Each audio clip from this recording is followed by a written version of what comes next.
Dans cette vidéo, on va parler de la fonction inverse.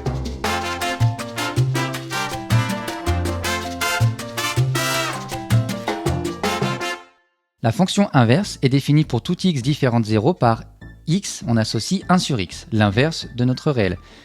Puisque la division par 0 n'a pas de sens, eh bien c'est pour cela que 0 n'a pas d'image par la fonction inverse.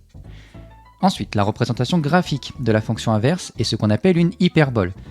Elle est symétrique par rapport à l'origine, au point de coordonnées 0, 0, et là on a une symétrie centrale. Quand on effectue un demi-tour, la courbe se superpose avec la courbe d'origine.